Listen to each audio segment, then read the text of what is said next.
"Ex-con, don't come near!" Those words still echo in my head. He shouted loudly in front of everyone, as if I were a dangerous monster. But what no one knew is that shortly after, that same neighbor who humiliated me would beg for my help. And in that instant, fate turned my life upside down. My name is Michael, and I was born and raised in a simple neighborhood on the outskirts of Ohio. I've never been perfect, and I carry mistakes that have marked my life forever. But one thing is certain. No one is born dreaming of ending up behind bars. I too had dreams, hopes and plans, like any young person. When I was a kid, I wanted to be a mechanic. I spent hours helping my father fix old cars in the backyard. The smell of grease, the sound of tools hitting metal. It all made me feel like I had a purpose. My father said I had a talent for hands, that I could understand an engine as if it were a beating heart. He believed I could have my own shop one day, but life doesn't always go the way we imagine. My father died young, and my mother was left alone to support the family. As a teenager, I felt the pressure to be the man of the family before my time, and it was at that moment that the wrong choices began to appear as shortcuts. Easy money, the wrong company, decisions that deep down I knew weren't right. But that seemed to solve the immediate problem. Years later, I paid dearly for those choices. I ended up in prison. I won't go into all the details here, but I can say that my days in prison were hell, and at the same time, a brutal school. Inside, you either learn to survive or be swallowed alive by the system. It was within those walls that I saw firsthand what human beings are capable of, both good and bad. But it was also there that I decided to change. I took courses, read books, and even learned first aid from a volunteer who would teach the inmates. Each little lesson was like a building block in rebuilding the person I wanted to be, not so the world would believe in me, but so I could believe in myself. When I finally gained my freedom, I thought the worst was behind me, but I was wrong. I discovered that out here, the bars were invisible and often even heavier. Prejudice is relentless. For many, I stopped being Michael and became just a word, ex-convict. And that word was loaded with venom. I was trying to get a job, but when they saw my record, the doors closed. Some people even treated me well, but there was always an air of distrust in their eyes, as if I might explode at any moment. It was like walking with a shadow that never leaves. So I started getting by with odd jobs. I fixed bikes, mowed lawns, helped carry furniture, anything that would provide at least the basics. Despite the hardships, I cherished every small achievement. Drinking coffee on the balcony, breathing the fresh air without guards watching me, listening to the silence of the night without the bars rattling. These were pleasures that only those who have lost their freedom can understand. But there was still something inside me that hurt. The way people saw me. I wanted to prove I was different, that I had changed. But in practice, no one wanted to give me that chance. The neighborhood I moved to after prison seemed peaceful. Simple houses, hard-working neighbors, children playing in the street. I felt hopeful that there I could start over. Over time, I started greeting some neighbors, offering to help whenever I could. I remember fixing a fence for the lady on the corner, free of charge, just to show I wanted to be helpful, and she even thanked me with a smile. These small gestures fueled my belief that, perhaps, things would get better, but not everyone thought so. There was one neighbor in particular, named Robert, who couldn't seem to stand my presence. He always gave me sidelong glances, as if I were a constant threat. I could sense his distrust in the smallest details. When I passed by on the sidewalk, he'd pull his daughter closer. When I approached a group of neighbors, he'd back away, whispering something. At first, I tried to ignore it. I thought it was only a matter of time before he realized I wasn't who he thought I was. But time passed, and instead of improving, the situation only worsened. I felt the stares, the conversations cut short when I arrived, the tense atmosphere. It was as if, to some, I was a ticking time bomb ready to explode. And that hurt me, because I knew that, despite the mistakes of the past, my heart was now in the right place. I didn't want any more trouble, I just wanted peace, work, and dignity. But how could I explain this to people who only saw the scars of my past? The nights were long. I'd lie in bed wondering, will I ever be seen as an ordinary man again? Or will I be forever condemned to being just an ex-con? This was the silent struggle I waged every day, and it was in this scenario that the episode that would change everything occurred. I didn't know it yet, but that neighbor who despised me so much was about to expose the most painful wound of my life to everyone. And at the same time, unintentionally, he would open the door to the greatest test I would ever have to face as a human being. Before that day, I thought I'd already faced enough humiliation. I was wrong. The worst was yet to come. There's a difference between being judged by the courts and being condemned by society. When a judge gives his sentence, you know how much time you'll serve. But when people decide you're unworthy, that sentence has no end date. I'd already been feeling sidelong glances, whispers that stopped when I got close, doors that closed before I could even knock. But until then, everything had been disguised, silent. It hurt, but I could still swallow it. But that day, Robert, the neighbor who never gave me a break, decided to shatter the silence once and for all. It was a Saturday morning. The sun was shining, and a few families were gathered in front of their houses, tending their gardens and chatting. I had just returned from the market, carrying a bag with a few simple items, bread, milk, and the coffee I loved so much. I walked past them, trying to smile, trying to show that I was just another resident, a normal guy. But when I got close to Robert's sidewalk, I heard his voice booming through the air, like a siren. "Ex-convict, don't come near." The sound echoed throughout the street. It was loud, sharp, and piercing. He didn't say, "Michael." He didn't say, "neighbor." No, he called me by the label I feared most, by the burden I tried every day to hide. In that moment, it felt like time stood still. I looked around and saw people's faces turning toward me. Some mothers pulled their children inside as if I were contagious. Other neighbors looked at me with that half-smile of contempt, as if thinking, "I knew it. You can't trust people like that." I froze. The bags nearly fell from my hand. Inside, it felt like someone had ripped out my heart and displayed it for everyone to see. I felt shame, anger, helplessness, all at once. But most of all, I felt pain, because he didn't just talk to me, he exposed me. He exposed, for everyone to see, the mark I was trying so hard to hide. He reduced my entire story, all my attempts at a new beginning, to a single word: ex-convict. Thoughts swirled through my head. I wanted to scream back, tell him I'd paid for what I'd done, that I deserved a second chance. I wanted to look him in the eye and tell him he had no right to treat me like this, but my legs felt heavy, my throat tight. All I could hear were the echoes of that word burning inside me. I walked slowly back to my house, like a dog chased away with stones.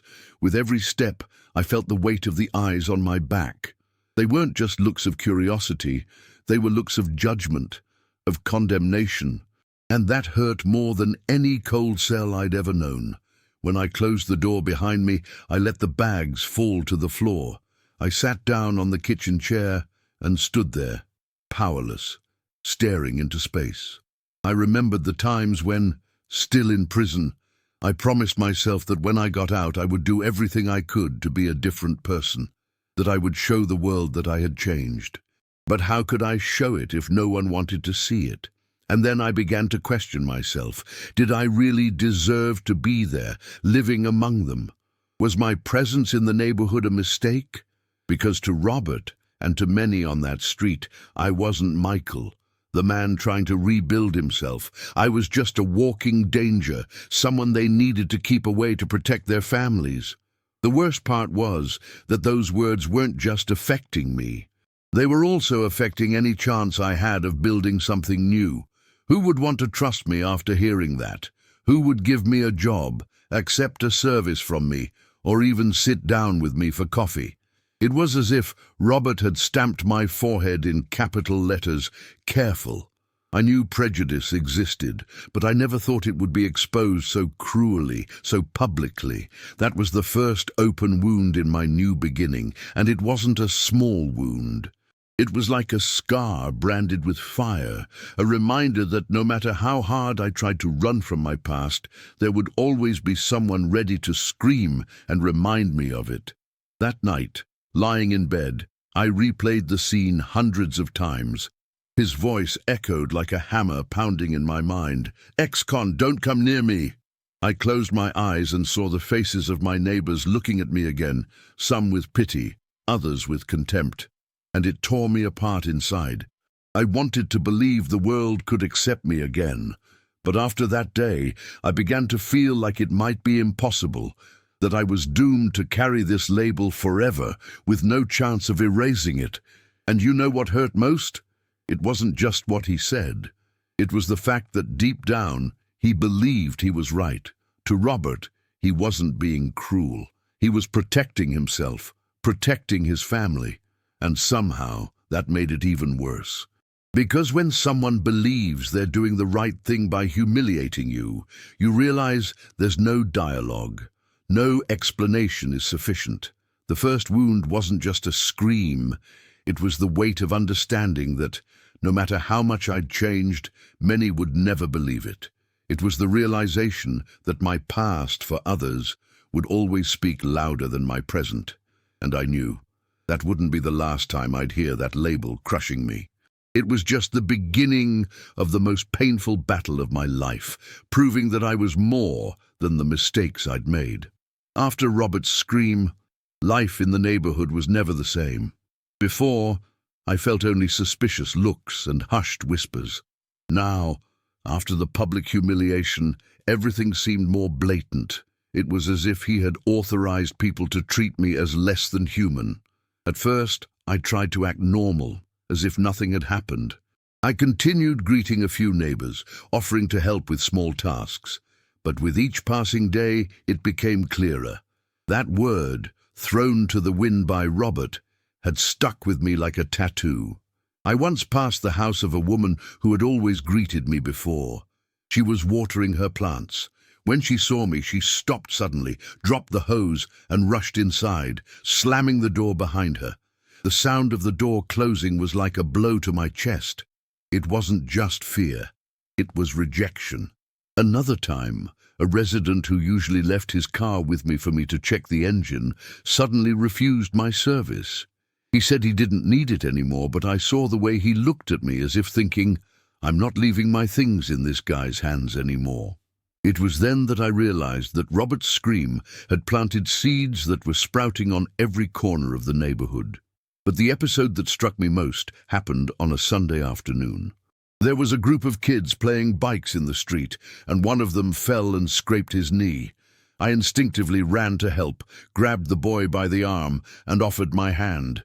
But before I could clean the wound, his mother ran out of the house and shouted, "Don't touch him!" I froze. All eyes turned to me. The child cried, uncomprehending. I backed away, feeling smaller than a bug, and saw the mother grab the boy as if I were a threat. The scene crushed me. I just wanted to help, just wanted to show that I was there as a neighbor, as someone willing to care. But to her, I was a danger. It was that day that I realized I wasn't just rejected, I was feared, and this created an invisible prison. I avoided leaving the house during busy times to avoid stares and whispers. I walked around with my head down, carrying a huge weight on my shoulders. My heart, which had previously still held some hope, began to close. I thought, will I spend the rest of my life just being the ex-con on the street? Prejudice spread to even the simplest things. One time, I went to the corner store and noticed the owner following me with his eyes down every aisle. I was picking up a box of cereal, and he approached, pretending to be tidying the shelves. When I got to the checkout, I felt like he was checking every penny, as if he expected me to steal something. I left with a lump in my throat. And then came the words, sung in song. A group of young people passed me one day and whispered loud enough for me to hear, "Look there, the criminal." It hurt because it felt like my entire life had been reduced to a mistake, like nothing I was trying to do now had any value. Sometimes I wondered, what if they had seen what I experienced inside prison? If they had seen the nights I cried with regret, the books I read trying to learn, the courses I took to change my life? Would they have any idea who I really was? Or did none of that matter? I tried to remain calm, but the pressure grew. My thoughts began to grow heavier. I felt alone in a war against an invisible enemy. Judgment. There were days when I thought about packing up and leaving that neighborhood. But a voice inside me said, if you run away, they'll be right. They'll say you never changed, that you can't stand living like a common man. And that voice kept me there, steady, even though inside I was falling apart.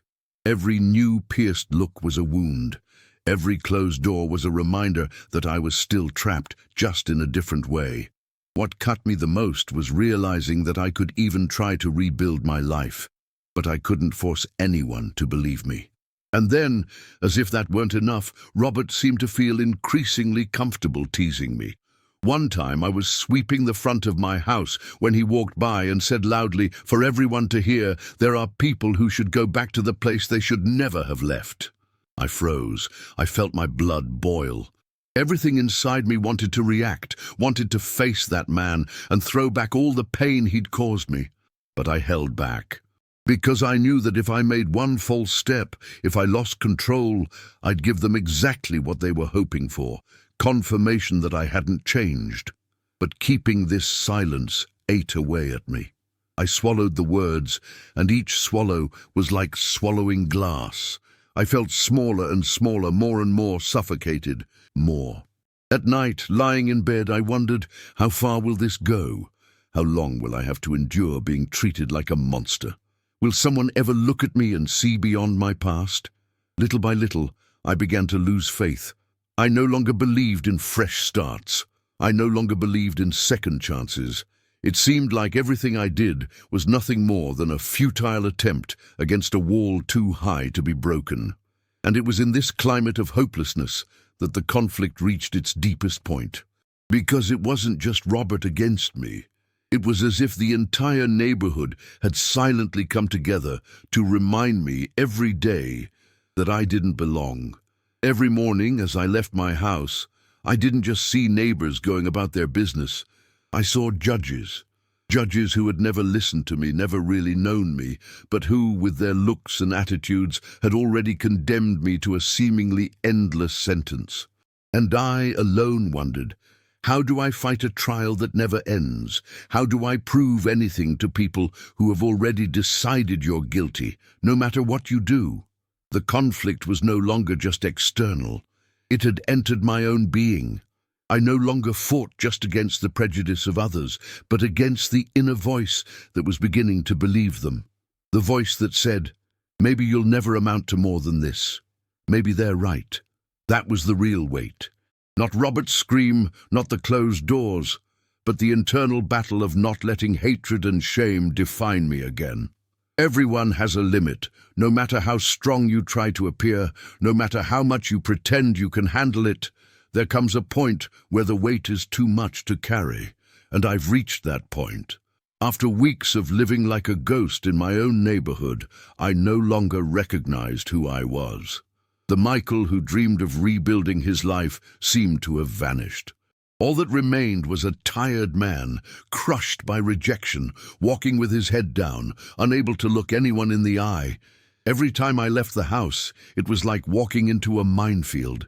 I didn't know when the next dirty look, the next whisper, the next slammed door would come. And when it did, it felt like I was being hit again, like an invisible punch. But the final straw came on a grey Monday afternoon. I'd left to look for work at a construction materials warehouse. The manager seemed willing to listen to me until I asked if I needed to present documents.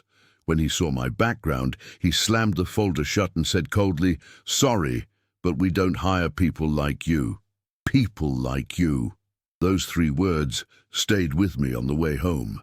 I repeated them in my mind, each time heavier, each time more bitter. People like you.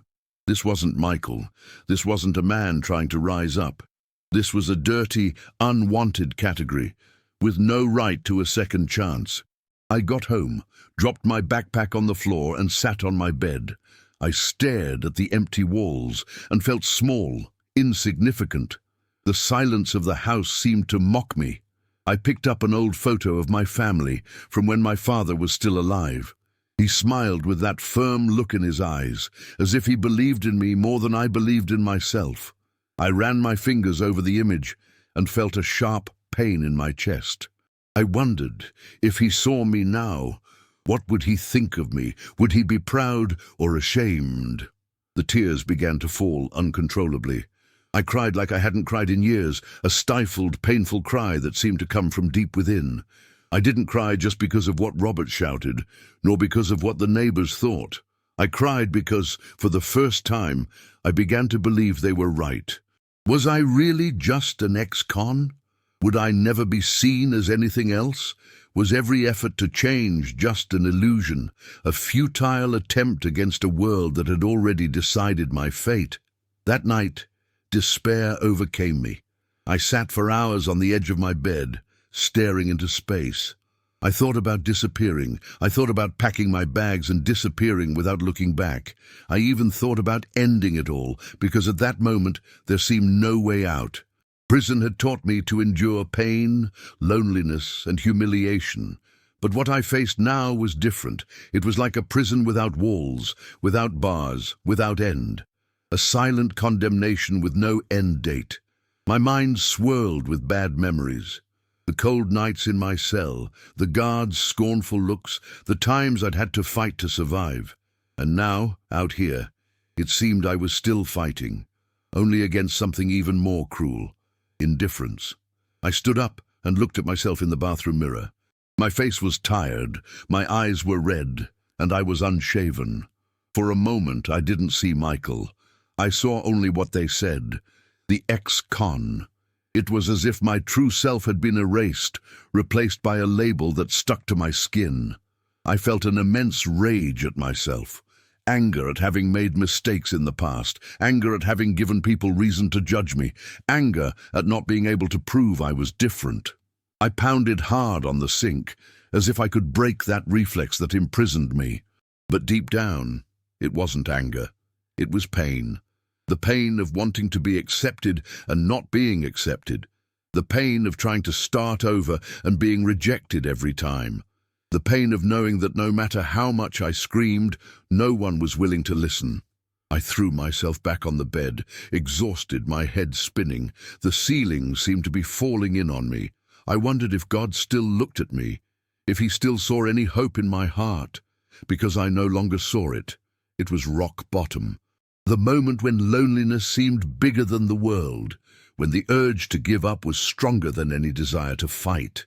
I didn't want to leave the house anymore. I didn't want to face anyone anymore. I didn't want to exist anymore. That's how I discovered that the worst prison isn't made of bars. The worst prison is made of looks, words, labels that stick to your skin. It's the prison you carry inside, where the jailer is your own mind. At that moment I was there, sitting in the dark, powerless, hopeless, believing there was no way out. It was the end. At least, it seemed like it. I was at rock bottom. After that night of crying myself to exhaustion, it seemed like nothing made sense anymore. The days dragged on like a heavy chain, and I spent more time locked inside than breathing the air outside. The window was my limit, the balcony my private prison. But life has a strange way of showing that there's still something beyond the pain. Sometimes hope doesn't come with grand signs, but in small moments that seem insignificant, until they change everything. One Wednesday afternoon, I was sitting on the porch with a mug of cold coffee in my hands. The silence was broken only by the distant sound of children playing down the block. I tried not to listen, but their joy reminded me how isolated I felt. Then a soft voice broke my torpor. "Mr. Michael." I looked up slowly. It was the lady from the corner, Mrs. Evelyn, an elderly woman with white hair and a shy smile. I'd helped her fix the backyard fence once before the incident with Robert. Since then, we'd barely exchanged words.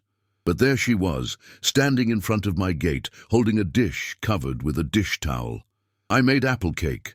I thought you might like a piece." That took me by surprise. I could hardly believe someone still remembered me in a positive light. I was speechless, just nodded and opened the gate. She handed me the tray with a simple but sincere smile. "Thank you, Mrs. Evelyn," I murmured, my voice cracking. She didn't say anything else. She just waved and walked slowly home. But that gesture, that small gesture, was like a ray of sunshine piercing a grey cloud. That night, I ate each piece of cake slowly, as if it was something sacred. It wasn't just the food, it was the taste of dignity, of the reminder that I was still human, that I could still be seen differently. And that's when I realized something important. If one person still believed in me, even if it was just by offering me a piece of cake, maybe all was not lost. Maybe there was still a chance, however small, to show that I was more than my past. Hope didn't come in the form of applause or collective forgiveness. It came silently, in a gesture of kindness no one saw, but which ignited within me a flame I thought had been extinguished. Days later, another sign appeared. I was walking down the block, trying to face my fears, when I heard someone call out, "No, Michael!" It was the son of the neighbor across the street, a boy of about 10. He was holding the chain of his broken bicycle and looking at me expectantly. "Can you fix it for me? My dad doesn't know how to use it." I took a quick look around. A few adults watched from a distance, suspicious, but the boy didn't seem to care. He just wanted to get the bike rolling again. I bent down, examined the chain, and got to work. My hands, so often seen as instruments of destruction, were now used to fix something simple. Within minutes, the chain was in place. The boy smiled and pedaled away, shouting, "Thanks, Michael." In that moment, my heart filled with something I hadn't felt in a long time. Purpose. It didn't matter if the adults judged me. To that child, I wasn't an ex-con. I was just the neighbor who fixed the bike. These little sparks began to transform me from within. Not that the prejudice had disappeared. Robert still gave me contemptuous looks whenever he could. Some doors remained closed, but I was no longer completely alone, and that made all the difference. I began to realize that maybe my mission wasn't to change everyone's minds all at once. Maybe I had to start small, one gesture at a time, one person at a time. That's how hope took shape within me. I remembered the lessons I'd learned in prison, in first aid courses, in the readings I'd done to keep from going crazy. All of that hadn't been in vain. Maybe one day I'd have the chance to use this knowledge for something greater. And that chance came faster than I imagined. One sultry summer afternoon, I was washing the porch when I heard screams coming from Robert's house. They were desperate, panicked screams. My heart raced. I ran to the gate and saw the scene through the open window. His son, a boy of about 8, was lying on the ground, choking, unable to breathe. Robert screamed, not knowing what to do. His wife cried in despair. The neighbors began to gather, but no one had the courage to act. I didn't think. My body moved on its own. I ran to the door, pushed it open, and walked in. Robert, in the midst of the chaos, stared at me with wide eyes. The same man who had yelled ex-con at me was now in shock, unresponsive. "Let me help," I shouted firmly. I knelt beside the boy and began administering the Heimlich maneuver, exactly as I'd learned in the prison training. I pressed firmly, again and again, until a piece of food shot out of his mouth. The boy gasped for air, coughing but breathing. Silence fell over the room. The mother threw herself over her son, crying with relief. Robert simply fell to his knees, unsure of what to say. In that moment, I realized, the sign of hope I so desperately needed had become something bigger. It wasn't just about me.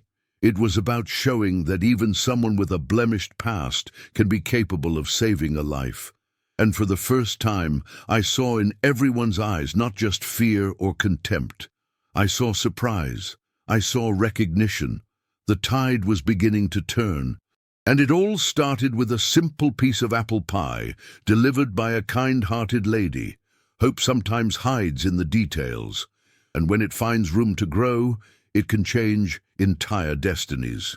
That day, after Robert's son began breathing again, everything went silent, a silence so heavy it seemed to scream louder than any words. I was still kneeling on the floor, my hands shaking, sweat streaming down my face. The boy, now safe, was crying in his mother's arms, who was sobbing with relief.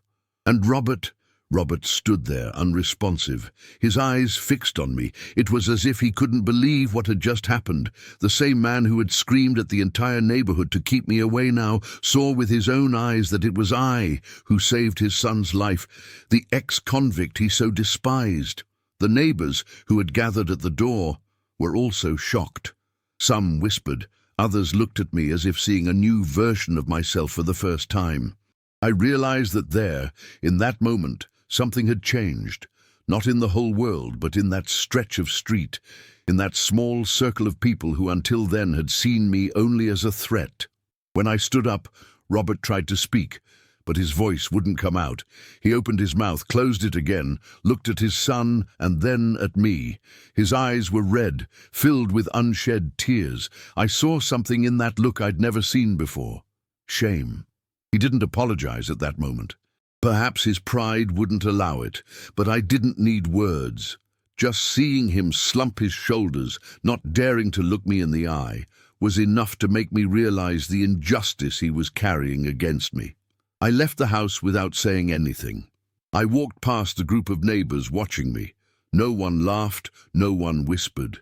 The silence was different. It was no longer one of contempt. It was one of respect, albeit shame. That night, lying in bed for the first time in a long time, I felt something different, a weight lifted from my shoulders. I was still Michael, the ex-con, but that day I had also been Michael, the man who saved a life, and no one could erase that. Over the next few days, I noticed small changes. People who had previously avoided me began greeting me timidly. It wasn't warm, it wasn't open, but there was no longer that obvious disdain. It was as if they were testing out a new vision of me, still cautiously, but with a hint of respect. Mrs. Evelyn invited me to have coffee on her porch. It was the first time I'd sat with someone in the neighborhood without feeling accusatory stares. We talked about simple things, the weather, her garden, memories of my youth. But for me, it was as if she'd given me back a part of my humanity. Even the children started to come closer. The boy on the bike came looking for me again, this time bringing friends. They laughed, joked, and asked me to teach them tool tricks. I saw a purity in their eyes that adults didn't have. To the children, I wasn't a label. I was just the neighbor who knew how to fix things. And little by little, this began to resonate with the rest of the neighborhood. It was impossible for the parents not to notice that their children saw me as a natural fit. Perhaps this was the biggest barrier breaker, realizing that the fear Robert instilled didn't stick with the children. As for Robert, his demeanor changed completely. Not that he became my friend. He didn't invite me to barbecues or strike up conversations, but there was something new in the way he passed me by. Silence. He no longer provoked me, no longer glared at me. Instead, he averted his eyes, as if carrying guilt. And that guilt was my silent revenge. The turnaround wasn't sudden or spectacular. There was no applause, no speeches. It was subtle, almost invisible, but real. With each passing day, I realized that people were beginning to see me differently. Maybe they didn't see me as an equal yet, but they no longer treated me as a threat. I knew the prejudice wouldn't disappear overnight. The mark of my past was still there, embedded in my skin. But in that moment, I understood something powerful. No matter how much they try to reduce me to a mistake, my actions in the present have the power to rewrite my story. And I had taken the first step in this rewrite. It was during this period that I began to realize something even more profound. The real turning point wasn't just in the looks of my neighbors. It was within me. For the first time in months, I no longer saw myself as a victim. I no longer saw myself as a broken man, condemned to carry a label forever. I saw myself as someone who, despite everything, had managed to transform pain into salvation. Saving Robert's son was more than an act of selfless help. It was proof that I could choose who I wanted to be, regardless of what others thought. I could choose to be greater than hate, greater than prejudice, and that gave me new strength. I started getting out more. I began offering help again, but now without the constant fear of rejection. Some still refused, of course, but others accepted, and that was enough to motivate me. Every fence mended, every bike fixed, every act of kindness was like a building block in a new identity. The turning point for me wasn't an explosion. It was a process. It was realizing that even in the midst of judgment, I could be a light, and that light, sooner or later, would make a difference. And deep down, I knew fate still had a greater confrontation in store, but for the first time I was ready. I was no longer just the ex-con trying to survive. I was Michael, the man who had proven to himself and to others that no one is doomed to be just the worst mistake they ever made. The turnaround had begun, and there was no turning back. I knew that sooner or later the confrontation would come, not because I was looking for a fight, but because life always finds a way to put us face to face with what we fear most. And it was no different for me. After saving Robert's son, things slowly began to change in the neighborhood. But change doesn't mean solving things. There were still sidelong glances, still whispers. I felt that, despite their silent gratitude, many still saw me as an outsider, someone who didn't belong. And of course, there was Robert. He never insulted me in public again, but he never truly thanked me either. His silence weighed more heavily than any words. It was as if he were swallowing his own shame every day, unable to face it, until the day of the confrontation arrived. It was a hot Saturday afternoon. The entire neighborhood seemed to have gathered for a collective barbecue in front of their houses. Laughter, music, children running around. I sat on my porch, watching from afar, trying not to feel left out. It had been a while since I'd been invited to anything. I'd already accepted that my place was always on the sidelines, watching from the outside. But then I heard Robert's voice rise, half drunk, speaking too loudly, as if he wanted to prove something to the others. Funny, isn't it? Everyone's treating this guy like a hero now, but don't forget who he is. Once a criminal, always a criminal. These things don't change. My entire body froze. I felt my blood boil. It was as if that sentence had pulled all the open wounds back. The neighbors fell silent, uncomfortable. Some looked at me, others pretended not to hear. But the damage was already done. He had chosen to attack me again, this time in front of everyone.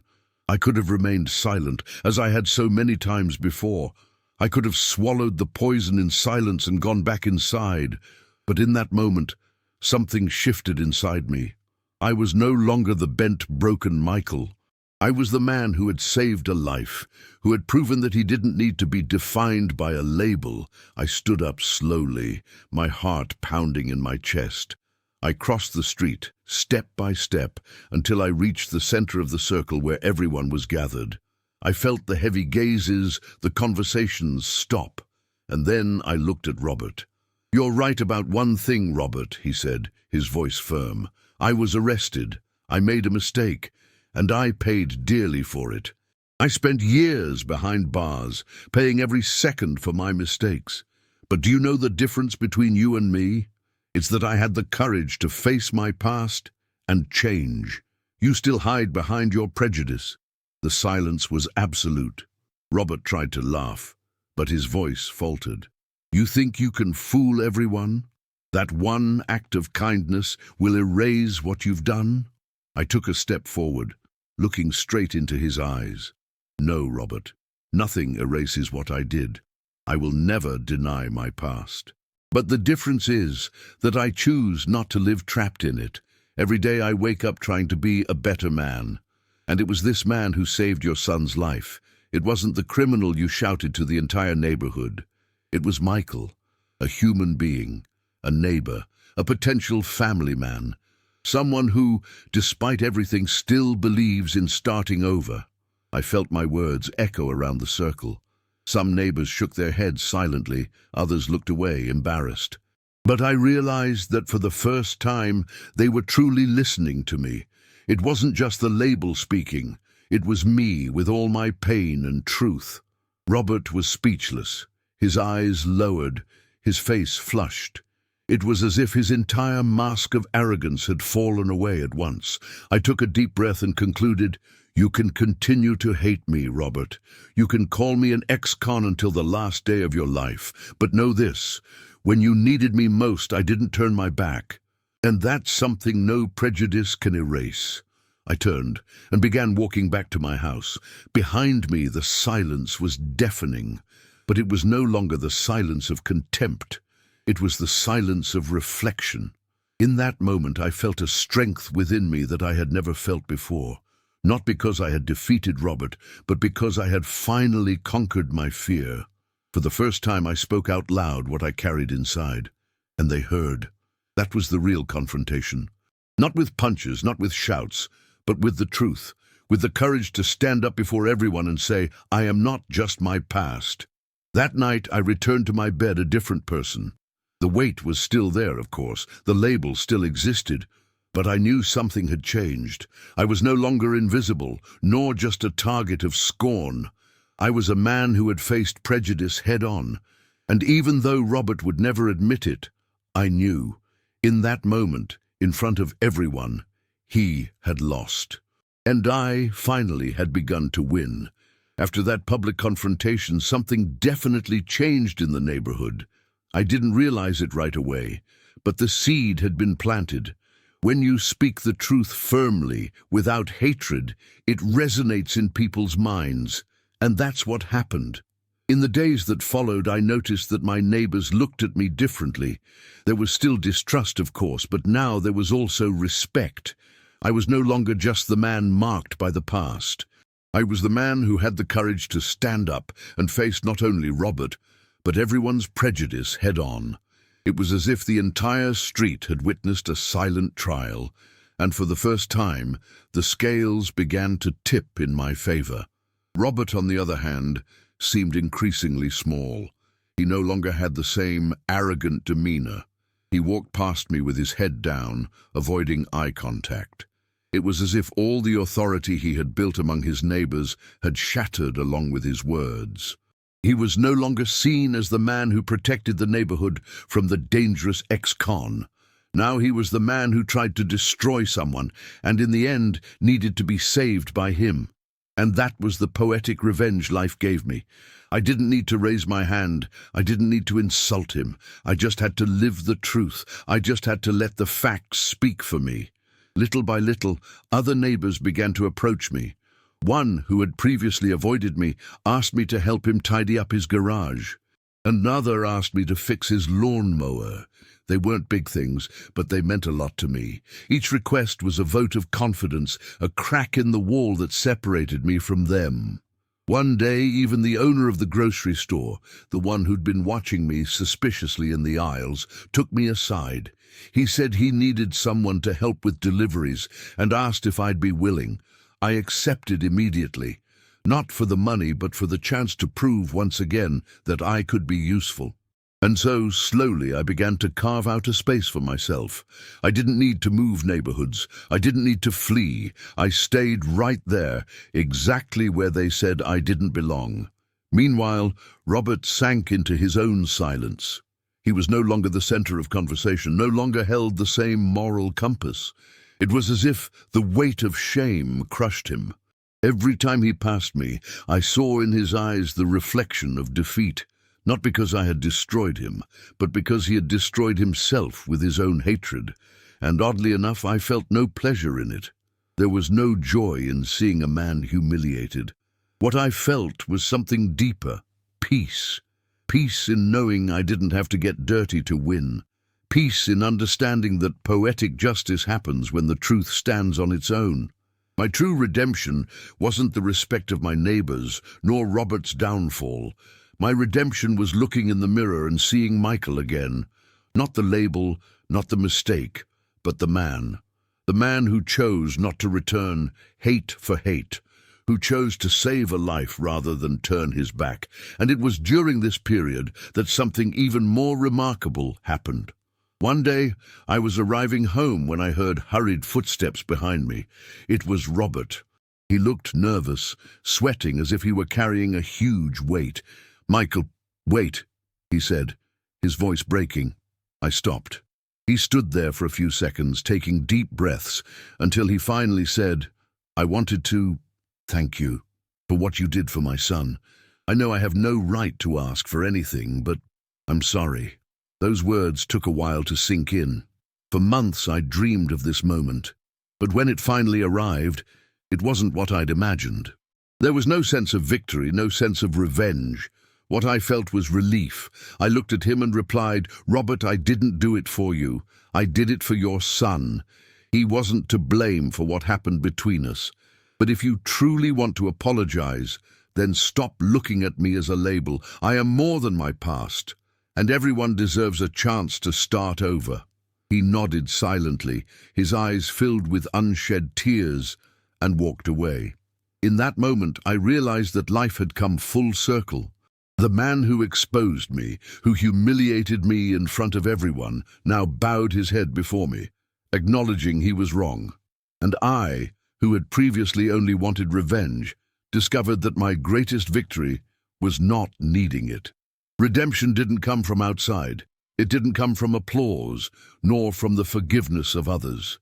Redemption came from within, the moment I understood that my worth doesn't depend on what others think. And, ironically, it was Robert himself who taught me this lesson. He pushed me to my limits, put me against the wall, made me believe there was no way out.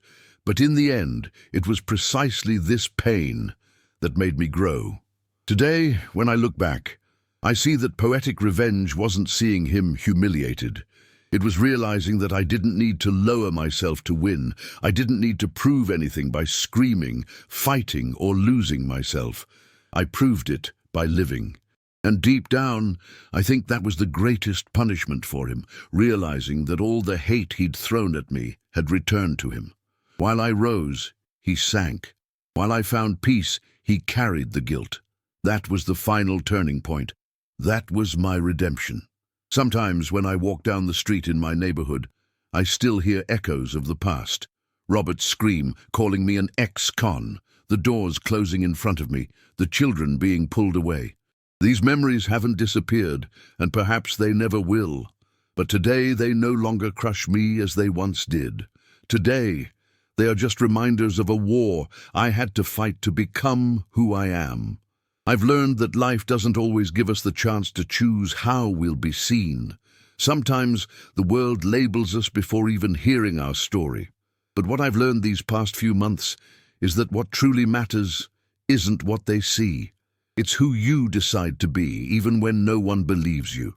For a long time, I lived imprisoned by two bars, the iron ones of prison and the invisible ones of prejudice. The first were broken by time, when I served my sentence. The second, I had to break myself. Day after day, with every gesture, every silent proof that I was not just the mistake I made. Robert was the harshest mirror on this journey. He reflected the hatred, judgment, and contempt I already felt within. When he yelled at me in front of everyone, it wasn't just him who hurt me. It was me who hurt myself too, because deep down I already believed I deserved it. But when I saved his son, I realized there was something inside me greater than any mistake, the ability to choose good, even when evil would be the easier path. That was the real turning point, not the change in the neighbor's eyes, nor Robert's shame. It was the change within me. It was the day I looked in the mirror, and instead of just seeing a label, I saw a man willing to move forward. Little by little, I began to truly rebuild my life. Working at the grocery store became something more than just a job. It was a symbol of trust, of doors finally opening. With each delivery I made, with each grateful smile, I felt like I was regaining bits of the dignity I had lost. I also realized something important. I can't change what everyone thinks about me. There will always be someone who will look at me and see only my past.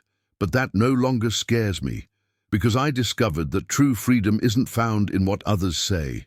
It's in not letting their hatred become my hatred too. And this lesson became even clearer the last time I met Robert. A few months later, he stopped me on the street. This time there was no audience, no neighbors watching. It was just him and me. "Michael," he said, his voice low, "I know I'll never be able to undo what I did to you. I know I messed up badly, but I want you to know I respect you. Not just because you saved my son, but because you showed me something I'd never seen before. Someone capable of rising above resentment. I couldn't have done it. I would have let hatred consume me. But you didn't." I was silent for a few seconds, absorbing those words. Then I replied, "Robert, I didn't have to beat you. I had to beat myself. And that's what changed everything." He nodded emotionally and walked away. In that moment, I realized that even the greatest walls can fall, not because we tear them down by force, but because the truth, sooner or later, finds space to impose itself. Today, when I close my eyes, I no longer see myself as a condemned man.